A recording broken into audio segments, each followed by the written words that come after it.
নমস্কার বন্ধুরা, আজও আমি আপনাদের মধ্যে এসে পড়েছি প্রীতি অ্যান্ড শান্তনুস কিচেনে। ঠিক আছে, তো আজকে আমি মোচা দিয়ে একটা রেসিপি করব, দেখতে থাকুন আপনারা। বন্ধুরা, কড়াইটা বসিয়ে নিয়েছি গ্যাসটা জ্বালিয়ে। তাহলে আমি একটুখানি তেল দিয়ে দিই। ঠিক আছে, তেল দিয়ে দিয়েছি, তেলটা গরম হতে দিই। এই দেখুন বন্ধুরা, আমি মোচাটাকে সেদ্ধ করে নিয়েছি, সঙ্গে ভালো করে ধুয়ে নিয়েছি, আর সঙ্গে 4 পিস আলুও সেদ্ধ করে নিয়েছি। ঠিক আছে, এখন আমি কি করব, মোচার সঙ্গে আলুটা সুন্দর করে দিয়ে তারপরে রান্নাটা করব। আপনারা দেখতে থাকুন। তেলটা গরমে দিয়ে দিয়েছি, তেলটা একটু গরম হয়ে নিক। এই দেখুন, তেলটা গরম হয়ে যাচ্ছে।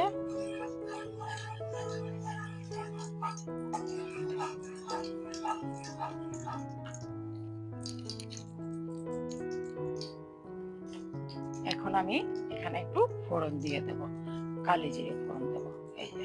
এই দেখুন, এই ফোড়নটা দিয়ে দিলাম, কালো জিরেটা।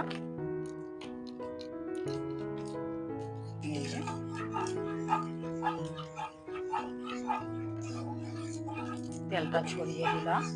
আলু জিরাটা গরম হয়ে গেলে আমি এখানে প্রথমে আলুগুলোকে দেব। ঠিক আছে, এই দেখুন, আলুগুলোকে একটু ধুয়ে নিচ্ছি, আর একটু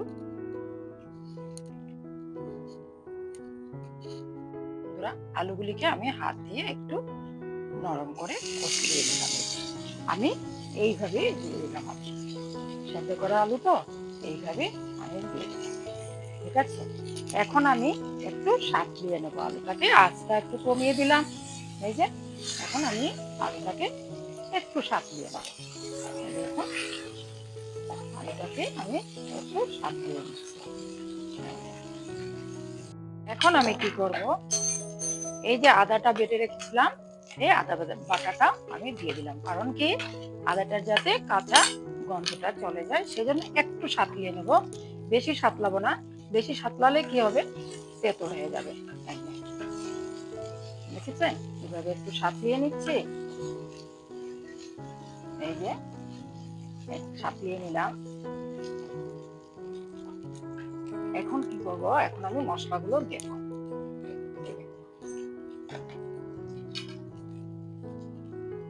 এই ধরুন, 1 চামচ হলুদ গুঁড়ো দিয়ে দিলাম,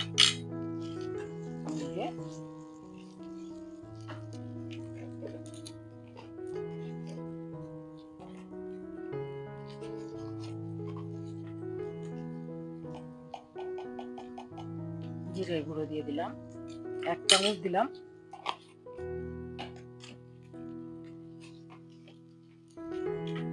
চামচ ধনে গুঁড়ো দিয়ে দিলাম,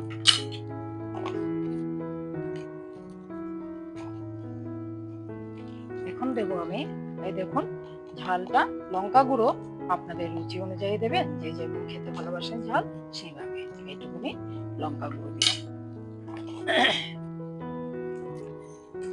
দিয়ে আমি এখন একটু এইখানে এই জলটা দিয়ে জলটা দিয়ে আমি এখন একটু নাড়াচাড়া করবো। এই দেখুন, মশলাটা মিশে যাবে, নাড়াচাড়া করবো। তারপরে আমি দেব নুন। নুনই তো জানেন আপনারা, আপনাদের যার যেরকম স্বাদ সেই অনুসারে নুনটা দেবেন। এই দেখুন, এই এইটুকুনি নুন আমি দিলাম। আচ্ছা, হয়ে গেল আমার মশলাগুলো দেওয়া। এখন আমি কি করব, সাঁতলিয়ে নিচ্ছি। এই দেখুন, একটু আঁচটা বাড়িয়ে দিই, একটু বাড়িয়েছি সামান্য। এই যে আমি সাঁতলিয়ে নিচ্ছি।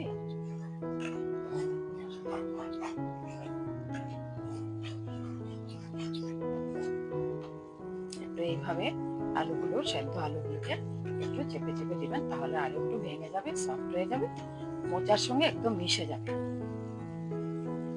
দেখুন, আলু সেদ্ধটা মশলার সঙ্গে আমার সাতলানো হয়ে গেছে। আর এই যে মোচাটা, সেদ্ধ করা মোচা রেখেছি, এখন আমি দিয়ে দিলাম এখানে। দেখেছেন, এই যে দিয়ে দিলাম।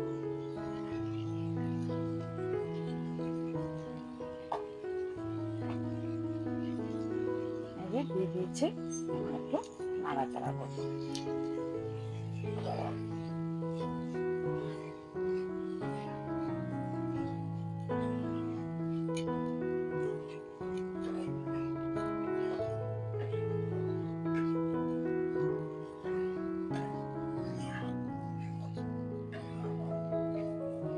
দেখেছেন কেমন মিশে গেছে, এই পুরো মিশানো আলুর সঙ্গে একসঙ্গে অ্যাডজাস্ট হয়ে গেছে।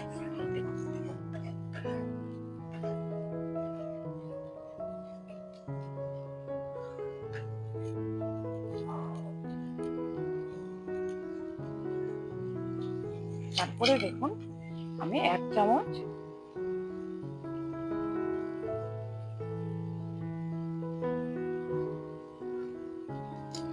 ঘি দিয়ে দিলাম, কেন যাতে ঘিটা দিলে আরো একটু সফট হয়ে আসবে, সেজন্য একটু ঘি দিয়ে দিলাম।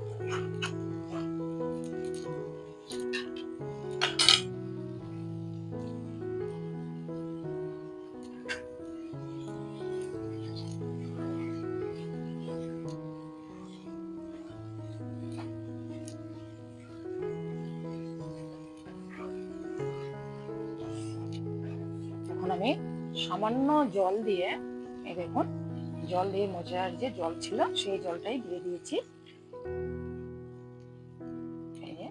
সামান্য জল দিয়ে আমি এখন ঢেকে রাখবো। কাঁচা লঙ্কা পোলাটাও দিয়ে দিব, নামাবার আগে শাহি গরম মশলা দিয়ে নামিয়ে নেব। দেখেছেন, দেখুন এই যে কাঁচা লঙ্কাগুলো, পোলা কাঁচা লঙ্কা ছিল, এই যে আমি দিয়ে দিলাম। এখন আমি একটু সময় ঢেকে রাখবো।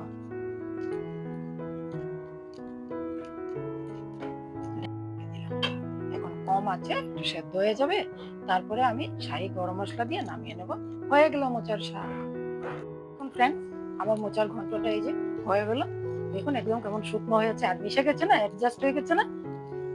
দেখুন আলুর সঙ্গে শাকটা পুরো অ্যাডজাস্ট হয়ে গেছে। এখন আমি কি করব, এক চামচ শাহি গরম মশলা দিয়ে দেব। ঠিক আছে, এই দেখুন এই যে এক চামচ শাহি গরম মশলাটা দিয়ে দিলাম। এখন আমি নেড়ে চেড়ে নামিয়ে নেব। ঠিক আছে, এই দেখুন হয়ে গেছে। আর ঘিটা তো আমি আগে দিয়ে দিয়েছি, কেননা ঘিটা কেন আমি আগে দিয়ে দিলাম, যেহেতু এটা একটু সফট হওয়ার জন্য। ঠিক আছে, এই দেখুন কেমন হয়ে গেল। তো আজকে আমার রেসিপিটা এইটুকুনি ছিল বন্ধুরা। আমার মোচার ঘন্টটা হয়ে গেল, দেখেছেন বন্ধুরা, দেখলেন আমার মোচার শাকটা কিভাবে বানিয়েছি, আলু সেদ্ধ করে একসঙ্গে মিশিয়ে বানিয়েছি, আপনাদের সামনেই দেখলেন। তবে আপনাদের যদি এই রেসিপিটা, আমার প্রণালীটা পছন্দ হয়ে থাকে, তাহলে আপনারা আমার চ্যানেলটাকে সাবস্ক্রাইব করবেন, লাইক করবেন, কমেন্ট করবেন এবং শেয়ার করবেন। আর শান্তনু অ্যান্ড প্রীতির সঙ্গে আপনারা থাকবেন। নমস্কার।